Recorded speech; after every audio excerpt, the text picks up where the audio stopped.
La lluvia no cayó sobre el valle de San Gibrán. Aquella fatídica tarde de marzo de 1887 caía a cántaros como un castigo bíblico, una sentencia líquida ejecutada por un cielo que había adquirido el color de una profunda contusión, un púrpura enfermizo y violento que había transformado las 4 de la tarde en una noche prematura y sofocante. No era solo agua, era hielo, viento y furia, azotando la tierra seca que, incapaz de absorber tanta violencia, se convirtió en un pantano de lodo viscoso y traicionero. El mundo parecía disolverse, volviendo a un estado primigenio de caos y cieno, y en el centro de este naufragio terrenal, una mujer permanecía inmóvil, como una estatua de dolor esculpida por la tormenta. Matilde sintió el agua helada filtrarse por su ropa, empapando la fina tela de su vestido, hasta que le pesó como una armadura de plomo sobre sus hombros cansados. Su cabello negro, enmarañado contra su cráneo, le goteaba en los ojos, mezclando la lluvia con las calientes lágrimas de humillación y miedo que se negaba a dejar fluir libremente.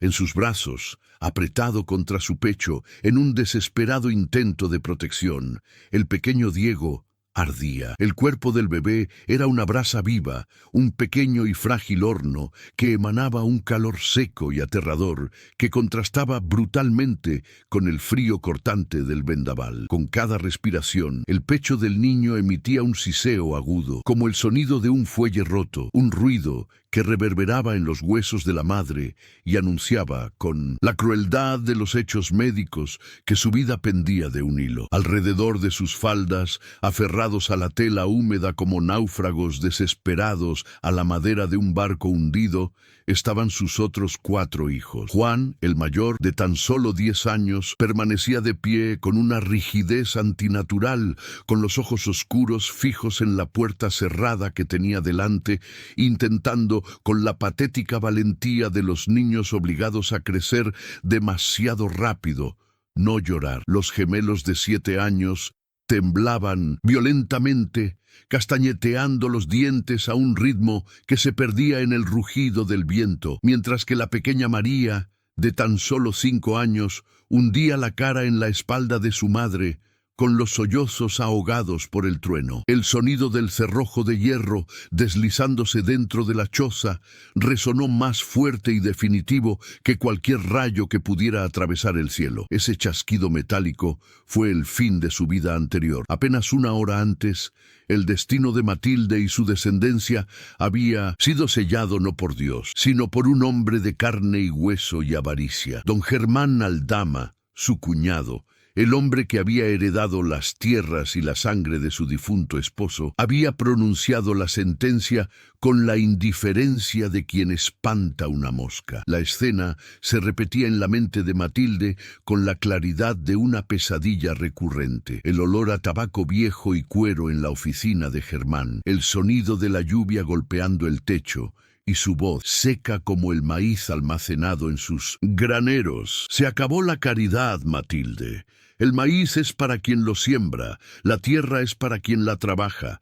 No sostengo viudas ni bocas inútiles. No la había mirado. Tenía la vista fija en los libros de contabilidad, reduciendo la existencia de sus sobrinos a números rojos en una columna de pérdidas. Y ahora allí estaban, expulsados. Los hombres de Germán, obreros a quienes Matilde conocía por su nombre, hombres que habían compartido el pulque con su esposo, habían cumplido la orden con la brutal eficacia de la cobardía. Nadie los había mirado a los ojos mientras arrojaban sus pocas pertenencias al lodo. El catre donde había concebido a sus hijos y donde había visto a su esposo exhalar su último aliento, yacía volcado, con las patas apuntando al cielo como un animal muerto. La olla de peltre abollada donde había cocinado 1000 raciones de frijoles finos, estaba llena de agua sucia. El pequeño cofre de madera con la ropa del difunto, las sandalias gastadas de Juan, todo formaba un miserable montículo que la tierra comenzaba a tragarse. La puerta de madera se cerró de golpe, para siempre. Matilde miró fijamente la barrera. No había odio en su corazón en ese momento, solo un pánico puro y blanco. El odio requeriría una energía que ella no poseía. Todas sus fuerzas estaban concentradas en mantener a Diego caliente, en evitar que el frío le arrebatara la última chispa de vida al niño. «Mamá», la voz de Juan emergió del viento aullante, frágil y rota. «¿A dónde vamos?» Matilde giró la cabeza lentamente, recorriendo con la mirada el valle de San Gibrán, que oscurecía rápidamente. A través de la cortina de lluvia vio las luces amarillas y parpadeantes de las otras chozas, el resplandor distante y arrogante de la casa principal de la finca. Sabía que ninguna de esas puertas se abriría. El miedo que los habitantes sentían por don Germán era un muro más alto y grueso que cualquier piedra. Ayudar a la viuda exiliada significaba desafiar al dueño del valle, y desafiar al dueño del valle significaba morir de hambre. Estaban solos, una soledad tan vasta como la tormenta. «Subamos», dijo, y su voz le sonó extraña, ronca, gutural, como si viniera de otra persona. «Salgamos de aquí, sin rumbo, guiada únicamente por el imperativo biológico de mantener viva a su descendencia una hora más». Matilda comenzó a caminar. Le dio la espalda al valle y a los campos de cultivo que ahora pertenecían al enemigo, y se enfrentó a la ladera de la montaña. El sendero, que en días secos era una senda de cabras, se había convertido en un arroyo de lodo y piedras sueltas. Cada paso era una tortura.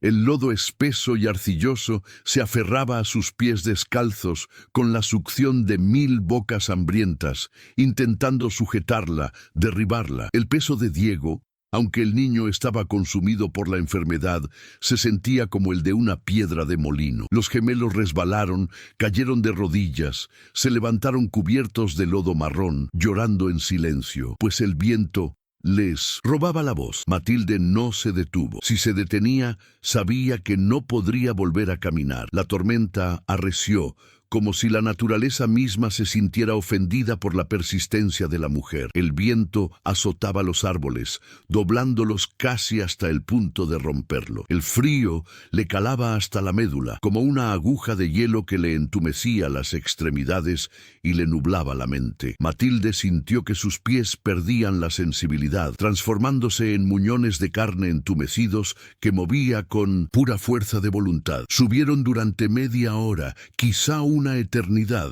La tos de Diego cambió. Dejó de ser un llanto y se convirtió en un estertor seco, un sonido débil y mecánico, el ruido de un reloj que se detiene. Matilde se detuvo, con el corazón dando un vuelco. Miró el rostro de su hijo a la luz del relámpago. Estaba pálido, con un tinte azulado alrededor de la boca. Tenía los ojos cerrados. El pánico la golpeó como un puñetazo. Él se moría, allí, bajo la lluvia, en sus brazos. Necesitaba refugio, cualquier cosa, un afloramiento rocoso, un árbol frondoso, la madriguera de un animal. Su mirada recorrió la ladera de la montaña con desesperación, buscando un remanso de oscuridad que le brindara refugio, y fue entonces cuando la vio. Allá arriba, donde la pendiente se volvía empinada y rocosa entre la niebla y la lluvia, había una grieta, una sombra más densa en la oscuridad general. Una boca negra se abría en la piedra caliza de la montaña, la boca de los suspiros. Incluso paralizada, incluso aterrorizada por la muerte inminente de su hijo, Matilde sintió un escalofrío distinto recorrerle la espalda. Ese lugar tenía un nombre, ese lugar tenía una historia. No era solo una cueva, era un tabú. Los ancianos del pueblo hacían la señal de la cruz con solo mirar en esa dirección. Las madres usaban el nombre de ese lugar para asustar a los niños desobedientes. Si no te portas bien, los suspiros te llevarán. Las leyendas, susurradas alrededor de fogatas bajas, decían que allí respiraba la tierra, que incluso en los días más calurosos del verano, un aliento gélido emanaba de aquella garganta de piedra. Ningún cazador perseguiría a su presa si ésta se metía en aquella grieta. Ningún leñador se atrevía a alzar el hacha en aquella ladera. Hablaban de viajeros que entraban para resguardarse de la lluvia y nunca volvían a salir, engullidos por la piedra. Hablaban de otros que se marchaban, pero cuyas almas vagaban allí el resto de sus vidas con la mirada vacía, murmurando sobre voces y ecos que nunca cesaban. Decían que eran la morada de los antiguos, espíritus de antes de la cruz y la espada, que custodiaban celosamente sus profundidades. Matilde se quedó paralizada en el barro. La leyenda la detuvo. El terror supersticioso, arraigado en su sangre por generaciones de historias, le gritaba que huyera, que corriera a cualquier otro lugar. La boca de los suspiros era un lugar de muerte. Pero entonces, otro rayo atravesó el cielo, iluminando el rostro de cera de Diego. Ya no temblaba, estaba demasiado quieto. El miedo a los muertos chocó con el amor por los vivos, y el amor triunfó, brutal e inmediatamente. ¿Qué importaban los fantasmas si el frío era el verdadero asesino? ¿Qué importaban las leyendas si la lluvia era la guillotina presente? La cueva era una apuesta arriesgada, la tormenta una sentencia de muerte garantizada. «Vamos», dijo, con la voz cortando el viento. «Sube». «Rápido», empujó a Juan y a los gemelos hacia la empinada. «Cuesta». Los niños dudaron, mirando la oscura abertura como si fuera la boca de un monstruo. Juan miró a su madre con los ojos abiertos de terror. Conocía las historias. «¡Pasen!», gritó Matilda con una ferocidad que no encontró respuesta. «¡Ahora!», obedecieron arrastrándose, resbalando, aferrándose a raíces y piedras mojadas. Matilda los seguía, empujando, protegiendo, usando su cuerpo como escudo contra el viento. Llegaron a la entrada. Era una grieta vertical, tan alta como un hombre y estrecha como un cuchillo cortado en la montaña. El aire que salía de ella era diferente, no solo frío, sino viciado, aire quieto. Cruzaron el umbral. La transición fue impactante. De un solo paso, dejaron atrás el rugido ensordecedor de la tormenta y entraron en un silencio sordo. El sonido de la lluvia se convirtió en un murmullo distante, como si el mundo exterior se hubiera alejado kilómetros. La oscuridad los envolvió al instante, una negrura total, absoluta, física, que parecía oprimirles los ojos. Matilde se detuvo respirando con dificultad. El aire dentro olía, no solo a tierra mojada ni a piedra, olía a algo acre, metálico, como a cobre viejo, vinagre y algo dulce, algo podrido, oculto bajo siglos de polvo. El olor le revolvió el estómago, pero lo ignoró. «No me sueltes», susurró. Su voz resonó de forma extraña, indicando que el espacio que tenían delante era vasto, mucho más grande de lo que sugería la entrada. No estaban en una madriguera, estaban en la antecámara de una catedral subterránea. Tanteó el suelo, encontrando una superficie de piedra irregular pero seca. Avanzó unos metros, arrastrando a los niños lejos de la entrada, lejos de las salpicaduras de la lluvia. «Siéntense aquí, permanezcan juntos». Se agachó,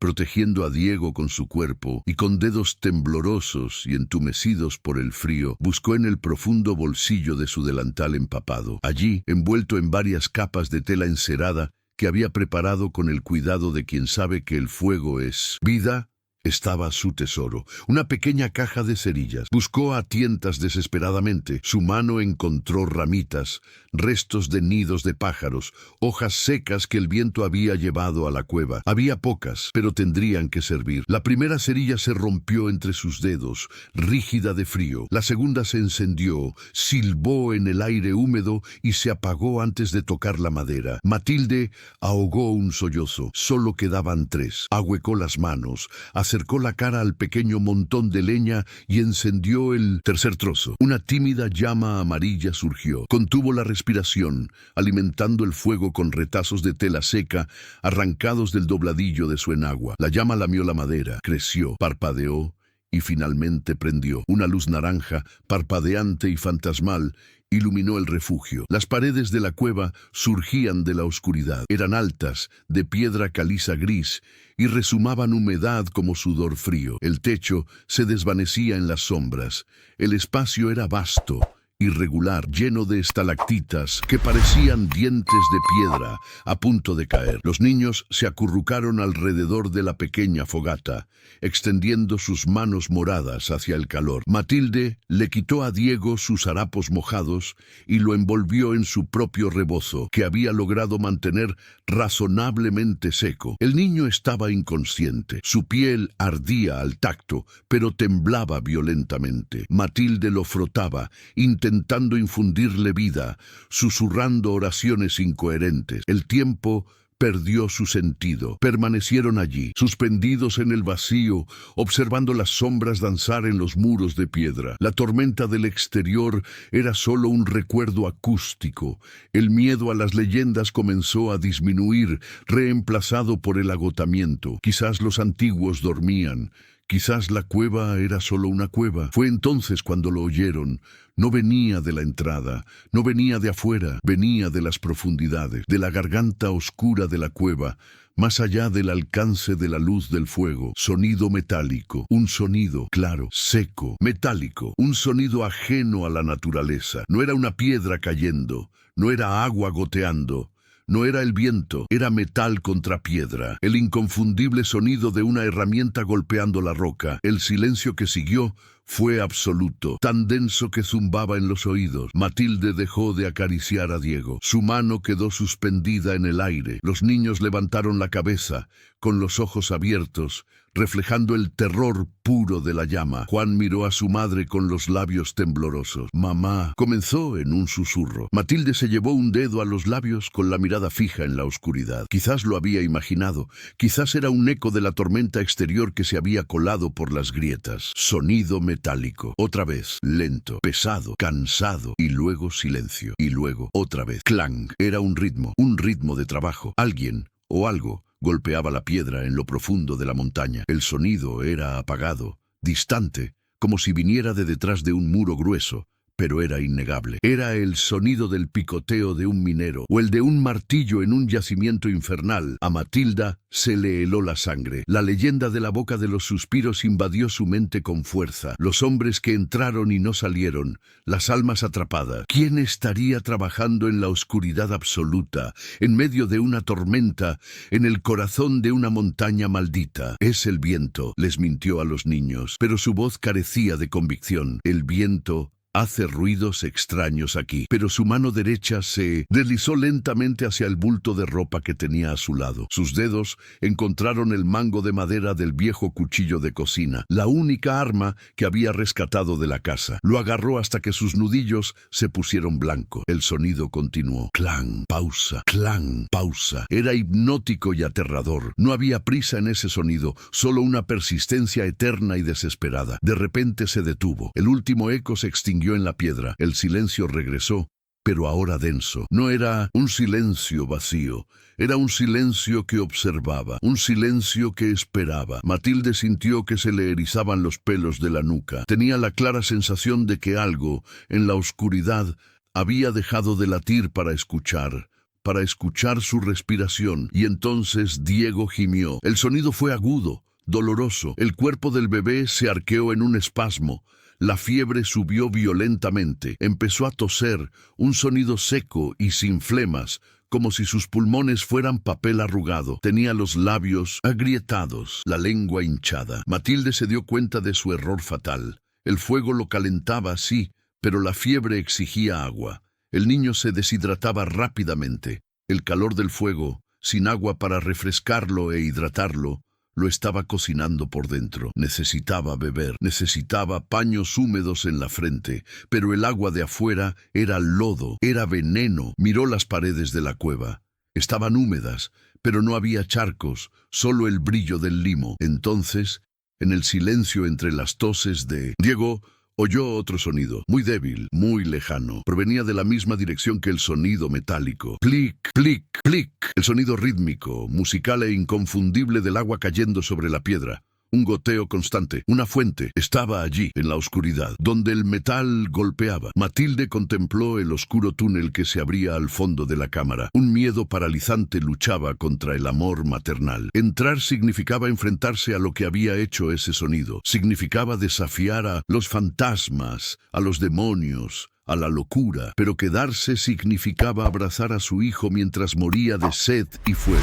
Miró a Juan. El rostro del niño estaba manchado de hollín y lágrimas. Juan, dijo con voz firme, aunque por dentro se desmoronaba. Depositó a Diego en los brazos de su hermano mayor. Abrázalo, manténlo abrigado. Mamá, no. Escucha. Lo agarró por los hombros. Ahora eres el hombre. Tu única tarea es mantener este fuego encendido. No dejes que la luz se apague. No te vayas de aquí. No importa lo que oigas. No importa si grito. No te vayas de esta luz. ¿Entiendes? Juan asintió, aterrorizado, abrazando a su hermano. Matilde se puso de pie, tomó el machete y se lo metió en la cintura. Seleccionó la rama más gruesa de la hoguera, una que ardía con una llama resinosa en la punta. Levantó la antorcha improvisada. La luz proyectaba sombras largas y distorsionadas en las paredes, sombras que parecían bailar y burlarse de ella. Respiró hondo el aire viciado de la cueva, sintiendo ese olor metálico y podrido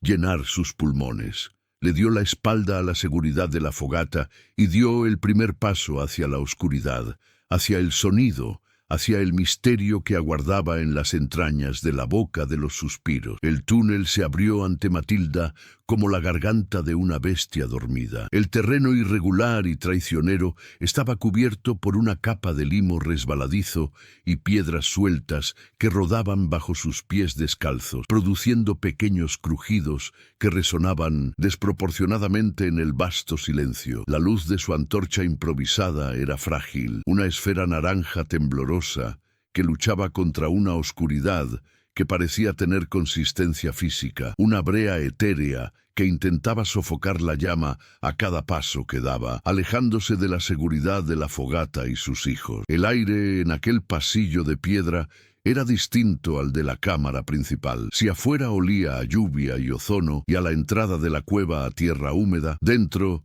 el olor era a estancamiento. Era un aire inmóvil en años, quizá décadas, pesado, denso, cargado de partículas de polvo de piedra que arañaban la garganta y con un subtexto olfativo aún más inquietante, el dulce y nauseabundo olor a descomposición antigua mezclado con la ferrosa acidez del óxido. Matilde se tapó la nariz con la mano libre, sintiendo un nudo en el estómago, pero obligó a sus piernas a continuar. La imagen de Diego, con los labios agrietados y la piel quemada, era el combustible que quemaba su miedo. Dio 10 o 20 pasos hacia adelante. El techo del túnel descendió, obligándola a encorvarse. Las paredes de piedra caliza parecían sudar, reluciendo con la humedad condensada. El goteo del agua, plic, plic, que había oído antes, parecía provenir de algún lugar a la izquierda, pero la arquitectura acústica de la cueva era engañosa, haciendo que el sonido danzara a su alrededor. De repente, la punta del pie de Matilda chocó con algo duro y metálico. Un sonido agudo, distinto del choque de piedra contra piedra, resonó por el pasillo. Se detuvo, con el corazón latiéndole con fuerza contra las costillas, y bajó la linterna para iluminar el suelo. Allí, parcialmente enterrado en el barro seco y cubierto por una gruesa costra de óxido rojo que parecía sangre coagulada, yacía un pico de minero. Matilde se agachó, acercando la luz. El mango de madera estaba podrido, desmoronándose en fibras grises al tacto, pero la cabeza de hierro permanecía, un testigo silencioso y pesado. La herramienta yacía extrañamente, no apoyada contra la pared, como quien protege una herramienta de trabajo, sino tirada en medio del camino, como si hubiera caído de las manos de alguien exhausto o muerto. Un escalofrío recorrió la espalda de Matilda, erizándole el vello de los brazos. Ese pico no se había movido en una generación. Sin embargo, el sonido que ella y los niños oyeron, ese rítmico y desesperado golpe metálico, había sonado exactamente como el de la herramienta al golpear la roca. ¿Sería posible que la piedra guardara el recuerdo del sonido, o era la locura de la tormenta que invadía su mente? Se levantó, rodeó el objeto con un respeto supersticioso y continuó. La necesidad de agua la impulsaba, pero ahora una curiosidad morbosa, fría y penetrante, comenzaba a apoderarse de ella.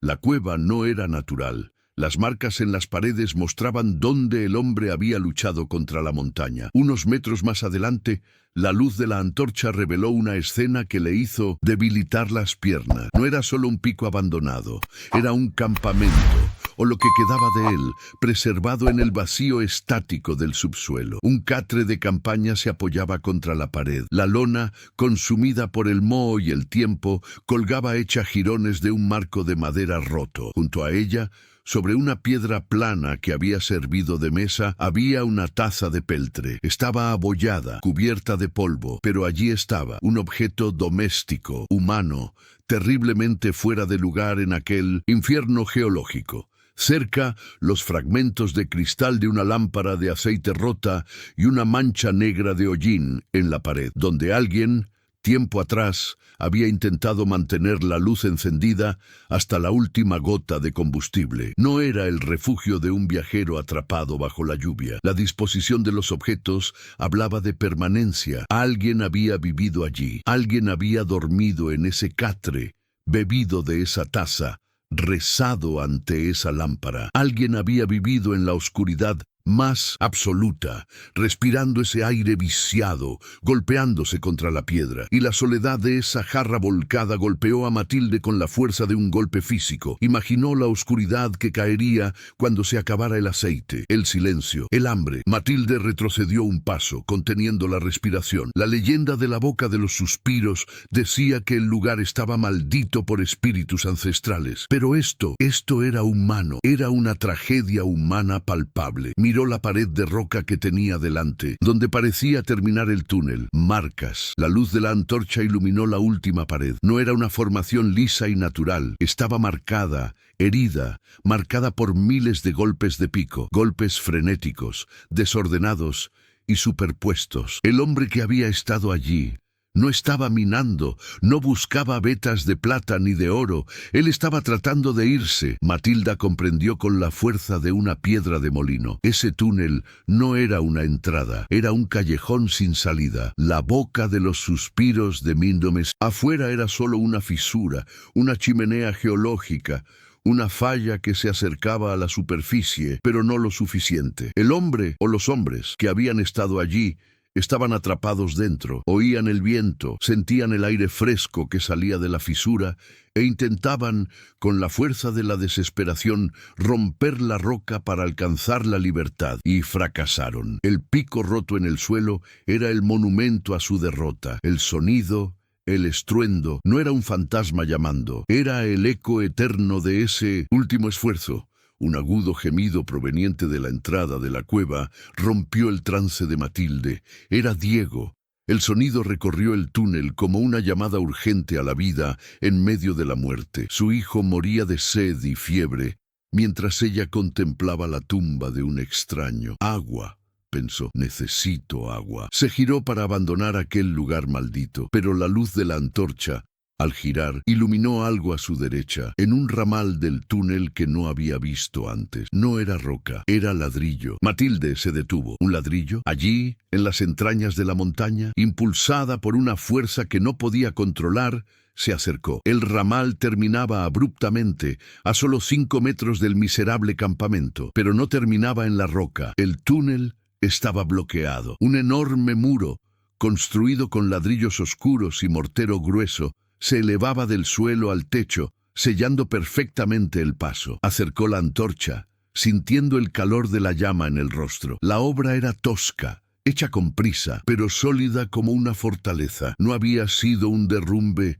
no había sido un accidente de la naturaleza. Manos humanas lo habían construido. Manos humanas habían apilado ladrillo sobre ladrillo para cerrar ese pasillo. Matilde pasó la mano libre por la rugosa superficie del mortero. Estaba frío, húmedo y duro como el hierro. ¿Por qué alguien construiría un muro al fondo de una cueva? La respuesta llegó como un susurro de horror en su mente. Para mantener algo fuera o para mantener algo dentro. Y entonces sus dedos encontraron una irregularidad en el centro de la pared, a la altura de los ojos. Acercó la luz. Grabado en el mortero, mientras el cemento aún estaba fresco y blando, había un símbolo, un dibujo tosco, hecho con la punta de una espátula o un dedo enguantado, un círculo atravesado por una cruz diagonal. Matilde retrocedió, como si el muro le hubiera quemado la piel. Conocía ese símbolo. Lo había visto todos los días de su vida matrimonial. Estaba marcado a fuego y hierro en los flancos del ganado que pastaba en el valle. Estaba forjado en el hierro negro de la puerta principal de la granja. Estaba en los sacos de maíz que cargaba su esposo. Era la marca de la familia Aldama, el escudo de armas de don Germán y de su padre antes que él. La verdad se formó en la cabeza de Matilde con una claridad vertiginosa y nauseabunda. La boca de los suspiros no era una cueva natural, era el final del sistema de ventilación de una mina ilegal. La leyenda, las desapariciones, el miedo. La familia Aldama no solo poseía una granja, tenían una mina de plata no registrada y en algún momento del pasado decidieron cerrarla. Pero no la cerraron despidiendo a los trabajadores. Construyeron un muro. El campamento a sus espaldas no era de un solo hombre. Ese espacio, el aire viciado, había muchos allí, docenas quizás, hombres que trabajaban en la oscuridad, hombres sin nombre, trabajadores traídos de lejos. Cuando la mina dejó de ser rentable, o cuando el riesgo de ser descubierta se volvió demasiado grande, los Aldama no pagaron. Sellaron su salida, los emparedaron vivos. El horror de aquella revelación fue tan inmenso que Matilde sintió que se iba a desmayar. El aire de repente parecía enrarecido, tóxico.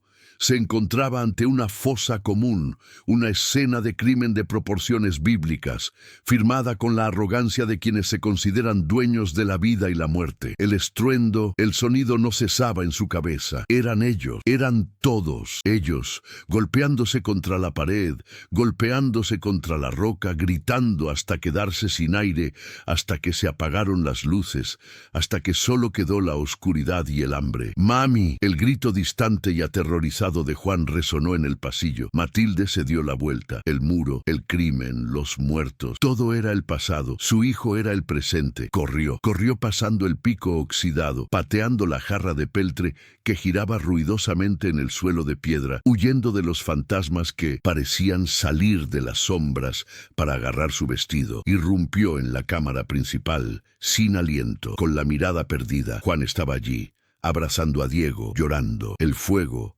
estaba bajo. Se quedó sin aliento por un momento, mamá. Se quedó callado.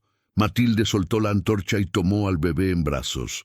Su pecho estaba inmóvil. Lo sacudió con desesperación. Diego, respira.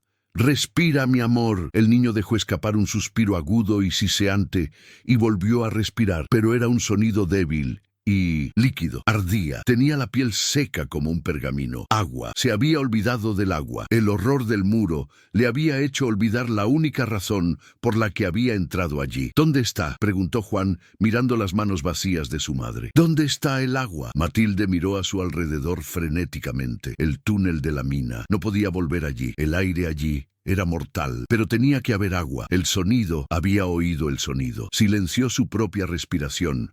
Ignoró el llanto de los gemelos, ignoró el viento exterior y escuchó. Clic. Aplicación. No venía del túnel de la mina, venía de la pared opuesta, de una estrecha grieta en la piedra caliza, casi oculta por una cortina de estalactitas. Matilda corrió hacia ella. La grieta era estrecha, apenas lo suficientemente ancha para su hombro. Se escurrió por ella, arañándose la piel con la piedra áspera. Dentro, en un pequeño nicho natural, la naturaleza obraba su milagro silencioso. Una estalactita blanca y pura colgaba del techo bajo, y desde su punta, en un ritmo constante y eterno, se formó una gota que brilló a la luz del fuego lejano y cayó. Debajo, la roca había sido tallada por milenios de erosión, formando una cuenca natural del tamaño de un gran cuenco, y estaba llena, desbordante.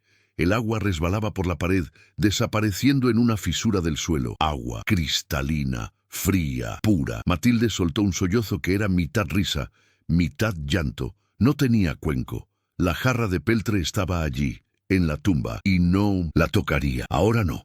Hundió las manos ahuecadas en la palangana de piedra. El agua estaba tan fría que le dolía hasta los huesos. Se llevó las manos a la boca y bebió. El sabor era mineral, limpio, divino. Le quitó el polvo de la muerte de la garganta. Se llenó las manos de nuevo, con cuidado de no perder ni una gota, y regresó al fuego. «Toma», susurró, arrodillándose junto a Diego. Puso las manos sobre la boca de su hijo. El agua goteó sobre sus labios agrietados. Una gota, dos. El niño no reaccionó. Matilde insistió, mojándose los dedos y pasándolos por su lengua, por sus encías. «Vamos, Diego, bebe. Es la vida, hijo mío». Diego tosió. Un espasmo le recorrió el cuerpo. Y entonces, instintivamente, tragó saliva. Matilde lloró, Juan lloró. Pasó el resto de la noche en ese ritual sagrado. Iba al nicho, se llenaba las manos, o mojaba un trozo de tela limpia arrancada de su ropa y regresaba. Le daba de beber a Diego, le daba de beber a Juan, a los gemelos, a María. Mojaba la frente del bebé, enfriando la sangre hirviendo. La fiebre de Diego era una batalla que se libraba minuto a minuto. Hubo momentos en que Matilde creyó haberlo perdido, momentos en que el silbido en su pecho cesó, pero el agua fría, gota a gota, pareció diluir el fuego de la enfermedad. Mientras cuidaba de su hijo, la mente de Matilde no se detuvo. El muro, el símbolo, los muertos. Estaba sentada sobre el mayor secreto del valle. Don Germán no la había expulsado solo por crueldad o codicia por la tierra. Su tierra, la cabaña, estaba al pie de esa montaña. Quizás temía que algún día alguien subiera. Quizás quería despejar la zona de posibles testigos. Y ahora lo sabía. Sabía de dónde provenía el dinero que compraba sus ropas elegantes, los caballos, la influencia política. Provenía de la plata extorsionada por hombres a quienes había asesinado para no pagar. El miedo inicial se transformó en algo diferente, algo frío y pesado como una barra de hierro en el estómago. No era exactamente valentía, era la comprensión del poder. El conocimiento era un arma y ella, la desdichada viuda, ahora estaba armada. La tormenta de afuera finalmente amainó. El viento aullante se redujo a un suspiro cansado y la lluvia cesó. El amanecer no trajo el sol radiante, sino una luz gris, lechosa y fría que se filtraba por la entrada de la cueva, diluyendo la sombra. El fuego se había reducido a brasas rojas. Diego dormía. Su respiración seguía siendo ruidosa, un silbido húmedo, pero el calor abrasador de su piel había disminuido. Estaba pálido, exhausto, pero vivo.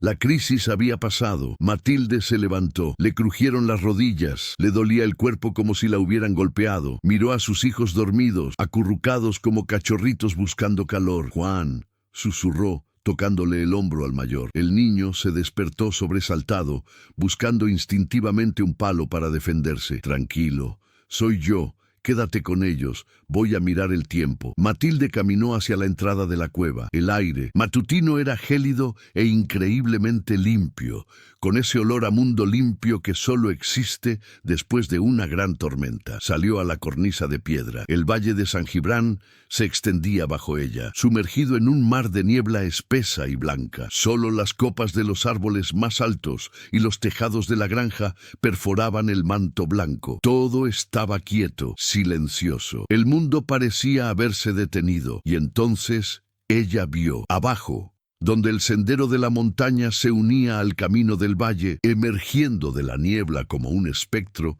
había una figura. Un caballo negro, un jinete envuelto en un poncho oscuro de fina lana. Permanecía inmóvil. El caballo resoplaba, desprendiendo vapor en el aire frío. Pero el hombre no miraba el sendero ni al ganado. Levantó la vista, directamente a la boca de los suspiros. Era Germán Aldama. No estaba allí por casualidad. Nadie paseaba al pie de la montaña maldita al amanecer después de una tormenta. Él observaba, esperaba. Quizás había visto el humo de su fogata el día anterior. Quizás simplemente sabía que si alguien huía desesperadamente de la tormenta, ese sería el único refugio posible. O tal vez los fantasmas de los 40 hombres lo habían llamado desde sus camas. Matilde sintió que se le helaba la sangre, pero no se acobardó. Estaba al borde de la cueva, una figura alta, envuelta en harapos manchados de barro, con el cabello despeinado, y los ojos ardían de insomnio y revelación. Desde abajo, Germán la vio. Ella percibió el momento exacto en que la reconoció. El caballo se movía inquieto, como si percibiera la tensión de su dueño. Germán no se fue, espoleó al animal, empezó a subir la cuesta. Matilde lo vio venir. El caballo resbaló en el barro, luchando contra la pendiente. Pero Germán lo forzó, azotando al animal con una urgencia que delataba pánico. No había venido a ayudar, había venido a ver lo que ella había visto, había venido a asegurar su silencio. Matilda volvió a mirar la oscuridad de la cueva, donde dormían sus hijos. Luego miró la ladera. Había piedras sueltas, piedras grandes, pero no se movió para buscar un arma. Se dio cuenta de que no necesitaba piedra. Tenía el muro. Tenía el símbolo, tenía la taza. Esperó, erguida, inmóvil, un centinela a las puertas del infierno. Cuando Germán llegó a la meseta inferior, a 20 metros de distancia, se detuvo. El caballo se negó, percibiendo el olor de la cueva, el olor a muerte y humedad ancestrales, y se negó a dar un paso más. Germán estaba pálido. Su rostro, generalmente enrojecido por el buen vino y la buena vida, tenía el color de la cera vieja. Su mirada recorrió la entrada de la cueva con un terror que no pudo ocultar. ¡Matilda!, gritó. Su voz se quebró, aguda y temblorosa, perdiendo toda la autoridad del día anterior. ¿Qué haces ahí? ¡Sal! ¡Sal ahora mismo! No era preocupación, era desesperación. Matilde no respondió de inmediato. Dejó que el silencio pesara. Dejó que el eco de su voz se apagara en las piedras. Lo miró a los ojos y vio el miedo puro, el miedo de un hombre que construyó un castillo sobre un cementerio y acaba de ver abierta la puerta de la cripta. «Entré, Germán», dijo. Su voz no era un grito, era un tono bajo, tranquilo y terrible, que se deslizó por la pendiente como una piedra. «¡Entramos!». Germán tragó saliva con dificultad. «Es peligroso, el techo. Sal de ahí, loca, por tus hijos». Matilde dio un paso adelante, emergiendo de la sombra de la roca hacia la luz grisácea. «No es el techo lo que te preocupa», dijo. «Es la pared». La palabra golpeó a Germán como un disparo. Se tambaleó en la silla, abrió la boca, pero no emitió ningún sonido. «Vi el muro de ladrillos, Germán», continuó ella implacable.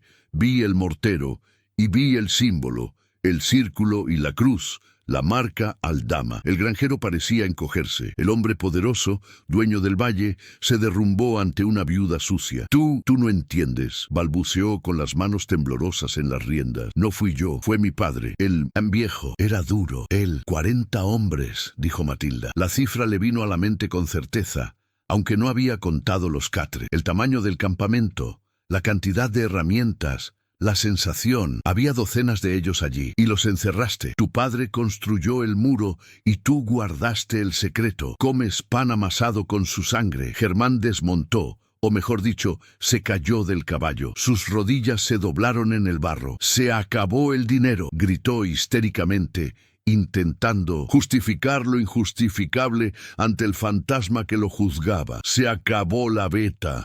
No había dinero para pagar. Eran desconocidos. Nadie sabía.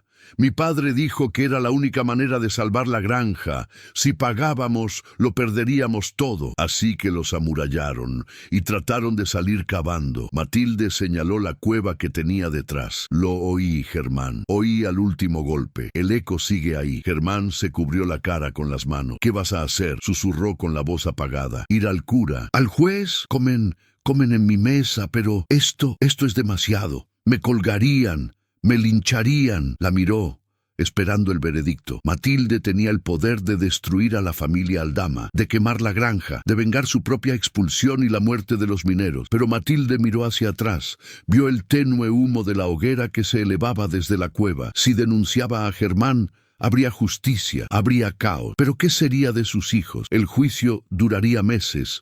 No tenían hogar, no tenían comida. Diego necesitaba cuidados ahora. Hoy, la justicia era un plato noble, pero no llenaba los estómagos de los niños huérfanos, y sabía que los hombres ricos, incluso los culpables, tenían formas de escapar o de matar a los testigos antes del juicio. Ella y sus hijos estarían en peligro mortal desde el momento en que abriera la boca en la ciudad. Tomó la decisión más difícil de su vida, una decisión que mancharía su alma, pero salvaría su sangre. «Mis hijos No vieron nada, dijo con voz fría y cortante. Se quedaron cerca del fuego. Solo yo entré al túnel. Solo yo vi la pared. Germán levantó la cabeza con los ojos rojos por el llanto y el insomnio, tratando de comprender. ¿Solo tú y yo? Matilde hizo una pausa, sintiendo el peso del pacto que estaba a punto de sellar. Tengo mala memoria. Puedo olvidar lo que vi. Puedo olvidar el muro. El símbolo, la cima, la esperanza en el rostro de Germán era repulsiva. ¿Qué quieres? ¿Dinero? Te daré dinero. Oro. No quiero tu dinero. Sucio, espetó. Quiero la casa del capataz. La vieja junto al arroyo, la que está vacía y se está cayendo a pedazos. Germán parpadeó, confundido. Era una propiedad pequeña, casi sin valor para él. ¿La casa? ¿Solo la casa? La casa. Y la escritura del terreno que la rodea. 4 hectáreas. A nombre de Juan, mi hijo. Los papeles se notariaron hoy, y semillas, y herramientas. Respiró hondo. Y el primer día de cada mes, quiero una carreta en mi puerta, con 2 costales de maíz, 1 de frijoles, manteca y sal, para siempre, mientras yo viva y mientras vivan mis hijos. Era el precio del silencio, la vida de su familia a cambio del olvido de 40 muertos. Germán se levantó, sacudiéndose el barro de los pantalones. La arrogancia empezó a regresar, mezclada con un alivio abrumador. Había escapado a bajo precio. Hecho, dijo apresuradamente. La casa es tuya, el notario la preparará hoy, las provisiones. Me encargaré yo mismo, nadie te molestará. Nunca, si no pagas en un mes, advirtió Matilda. Si alguno de tus hombres mira mal a mis hijos, se lo diré al sacerdote, se lo diré al gobernador, se lo diré a todos, y les mostraré la entrada a la mina. No fallaré, juró Germán. Miró la cueva una última vez, se estremeció y montó en su caballo. Sal de ahí, Matilde, el aire no es bueno. Giró su caballo y bajó la ladera, huyendo de sus pecados. Matilde se quedó sola en la cornisa. El sol finalmente atravesó las nubes, iluminando su rostro cansado. Había vendido la justicia por seguridad. Se sentía sucia, cómplice. Pero entonces oyó a Diego llorar en su interior, un grito de hambre, no de muerte. Entró en la cueva para encontrar a su familia. Tenían un hogar. El descenso de la montaña aquella mañana gris no fue una marcha triunfal, sino una silenciosa procesión de fantasmas recién nacidos. Matilde caminaba delante, con Diego acurrucado contra su pecho, ahora envuelto en la febril calidez de la supervivencia, no de la muerte. Tras ella, Juan y los demás cargaban con las pocas pertenencias que la tormenta no se había llevado. No miraron atrás, a la boca de los suspiros, esa cicatriz en la roca que ahora albergaba no solo 40 cadáveres, sino el alma de la propia Matilde. Había dejado allí su inocencia, intercambiada por la fría moneda de la complicidad. La casa del capataz, situada en un recodo olvidado del arroyo, era una ruina, pero una ruina con techo. Las paredes de adobe se estaban descascarando. El suelo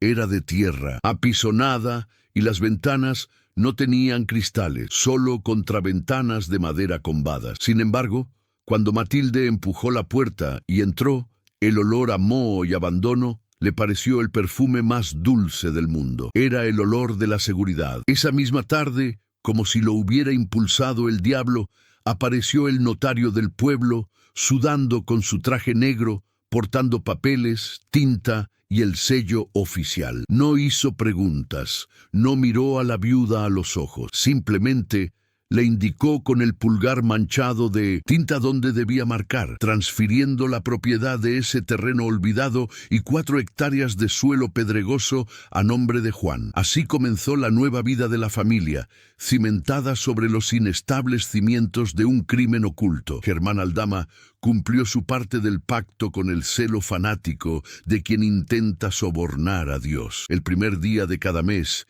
incluso antes de que el sol disipara la niebla del valle, una carreta se detenía en el camino de tierra frente a la casa. El conductor, un hombre viejo y mudo, descargaba los sacos de maíz, frijoles, manteca y sal, y se marchaba sin decir palabra, sin aceptar un vaso de agua. Era una entrega fantasmal, el pago de un rescate que nunca terminaba. El pueblo, por supuesto, no lo comprendió. La transformación de la desdichada viuda, expulsada entre la lluvia y las piedras, en una terrateniente con un suministro de alimentos garantizado, había generado una tormenta de otro tipo. Los rumores comenzaron en las lavanderías y tabernas. Decían que Matilda se había convertido en la amante del amo, vendiendo su honor por maíz. Otros, más supersticiosos, recordaban haberla visto subir a la montaña la noche de la tormenta y juraban que había hecho un pacto con los antiguos, que había intercambiado las almas de sus hijos por el oro de una bruja. Matilde oyó los rumores, sintió las miradas de desprecio y miedo al ir a misa, pero no se defendió. El aislamiento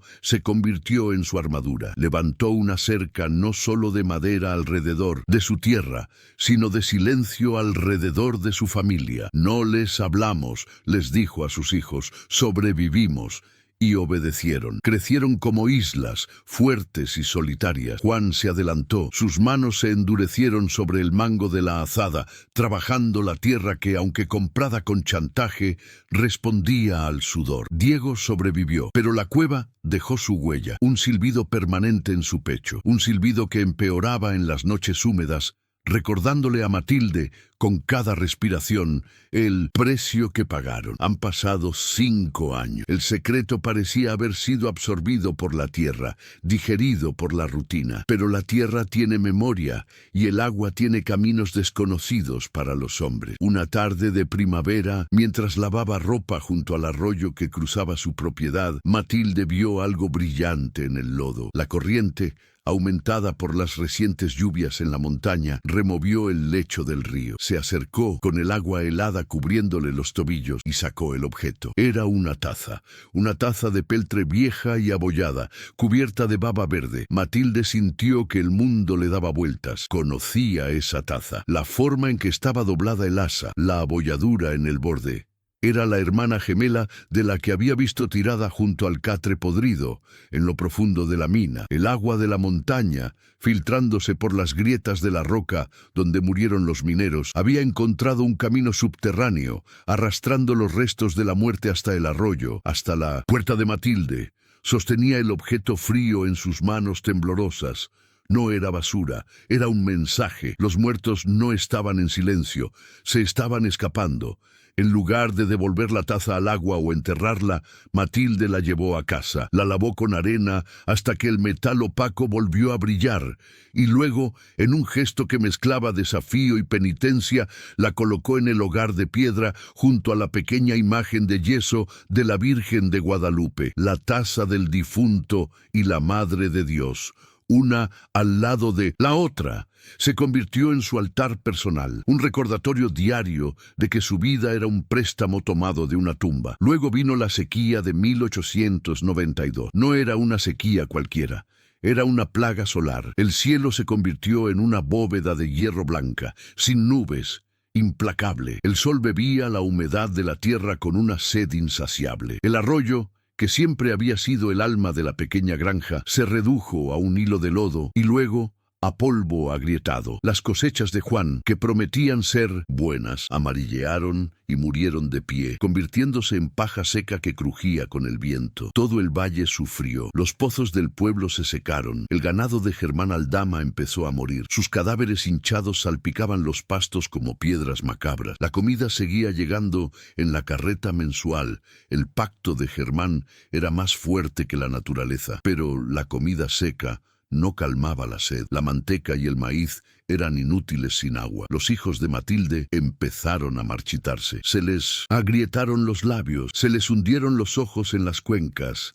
Diego, con sus pulmones frágiles, fue el que más sufrió. El silbido en su pecho se convirtió en un sonido seco, como hojas al aplastarse. Matilde contempló el cielo vacío y rezó, pero la lluvia no llegó. Miró el arroyo muerto, y entonces sus ojos se elevaron hacia la montaña, hacia la boca de los suspiros. Ella lo sabía. Recordó el sonido en la oscuridad. Clic, clic, la fuente eterna, el manantial que brotaba en el corazón de la piedra, protegido del sol, inmune a la sequía, el agua de los muertos. Un miedo supersticioso intentó detenerla. Regresar allí era tentar al destino, pero ver a Diego pedir agua con la lengua hinchada fue peor. Esa noche, bajo una luna llena que iluminaba el valle como un foco plateado, Matilde tomó 2 cántaros de barro y una cuerda. «Voy a buscar agua», le dijo a Juan. El chico, que ya tenía 15 años, miró la montaña y comprendió. No intentó detenerla, simplemente tomó su machete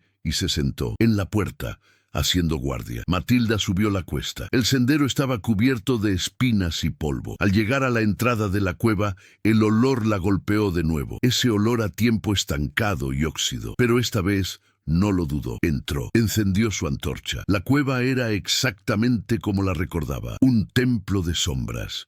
Ignoró el túnel tapiado, donde el muro de ladrillo de Germán guardaba su macabro secreto. Fue directa al nicho. Allí estaba, el sonido más hermoso del mundo. Un clic. La palangana de piedra estaba llena, agua negra, helada y pura. Matilda llenó las jarras, bebió hasta que le dolió el estómago. Se lavó la cara y los brazos. Por un instante se sintió invencible. Estaba robando agua de la tumba, transformando la muerte en vida. El descenso fue peligroso por el peso del agua, pero llegó a casa. Les dio a sus hijos agua para beber. El agua era dulce, mineral, salvadora. Lo hizo la noche siguiente y la siguiente. Mientras el valle moría de sed, la familia de Matilde bebió, pero el secreto del agua en un desierto brilla más que el oro. Uno de los peones del rancho de Germán, buscando ganado perdido en las altas colinas, lo vio. Vio a la viuda subiendo la montaña maldita con cántaros vacíos y bajando con ellos llenos, encorvada por el peso. Corrió a avisarle a su jefe.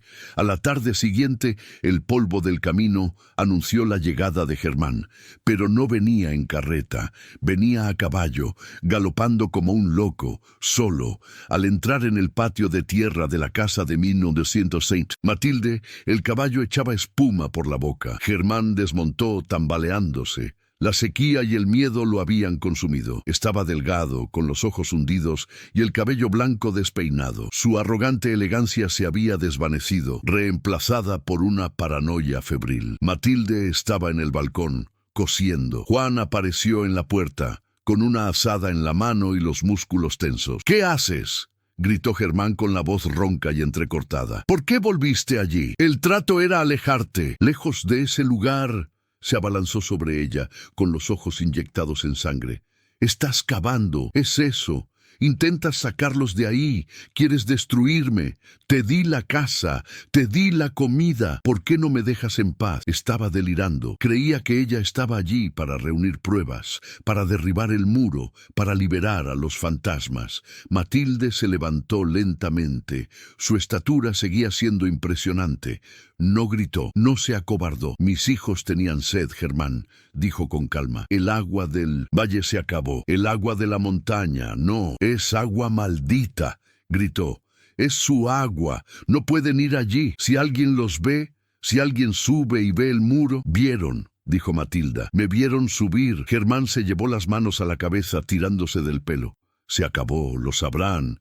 Investigarán. Encontrarán la pared, encontrarán los huesos». Matilde miró al hombre, destrozado por su propio crimen. Vivía en un infierno mucho peor que cualquier pobreza. Vivía con 40 muertos rondándole a diario. Entró en la casa con calma. Germán se quedó allí, jadeante, mirando a Juan, que no soltaba su azada. Cuando Matilde regresó, llevaba algo en la mano, la taza de peltre. Se detuvo frente a Germán y levantó el objeto. La intensa luz del sol de la tarde incidió sobre el metal arrugado, revelando las iniciales rayadas en la base que Matilde nunca había aprendido a leer, pero que Germán reconoció al instante. Eran las iniciales de la compañía minera que le había vendido el equipo a su padre. «El arroyo se secó, Germán», dijo Matilde con voz suave como la arena, «y cuando el agua bajó, la tierra escupió esto». Germán miró la taza como si fuera la cabeza cercenada de su padre. Retrocedió,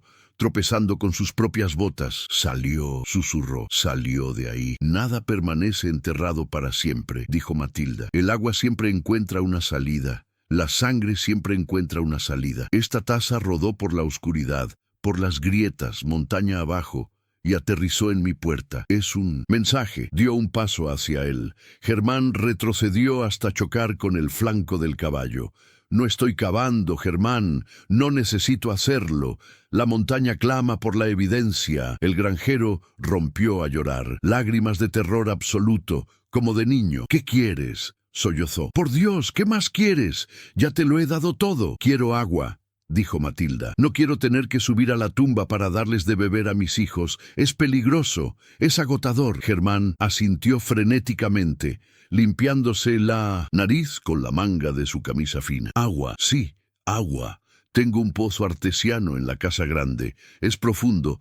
Todavía hay agua. Haré que la traigan. Barriles, exigió Matilda. 2 barriles grandes, cada 2 días, mientras dure la sequía.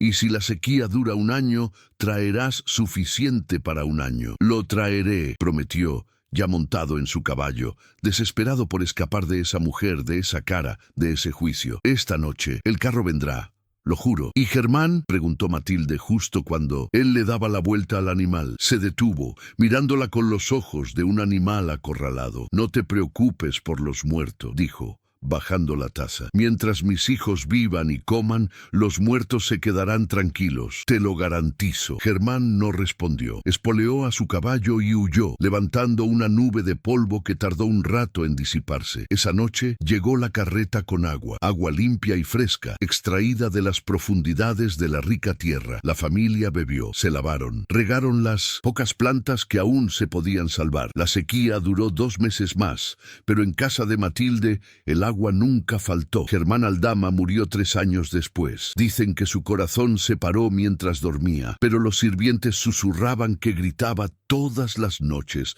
rogándoles que quitaran el muro que lo cubría. Con su muerte, la granja pasó a un sobrino lejano que desconocía la historia, pero que encontró en los libros de contabilidad una orden permanente para la entrega de víveres a la viuda Mendoza. Temiendo alguna vieja deuda de honor o algún bastardo oculto, el sobrino mantuvo las entregas. El pacto sobrevivió. Matilde vivió 80 años, vio casarse a sus hijos, vio nacer a sus nietos en la tierra que había conquistado en silencio. Se convirtió en la matriarca de piedra, una mujer de pocas palabras que pasaba las tardes en la terraza contemplando la boca de los suspiros. Nunca volvió a subir. No le hacía falta. La jarra de peltre permaneció en la chimenea hasta el día de su muerte. En su lecho de muerte, con su familia reunida, le pidió a Juan que le trajera el objeto. Con manos arrugadas y débiles, sostuvo el frío metal. «Entiérralo conmigo», susurró. «Es suyo,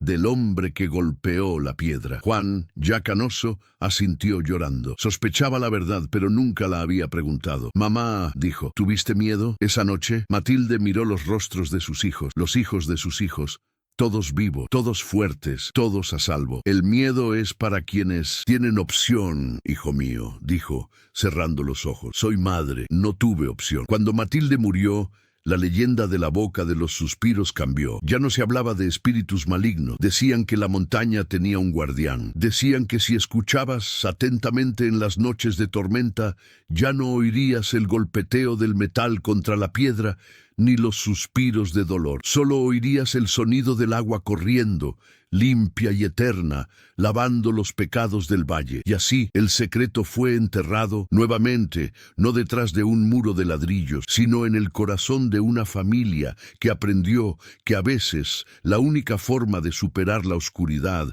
es convertirse en parte de ella, para llevar luz a quienes amamos.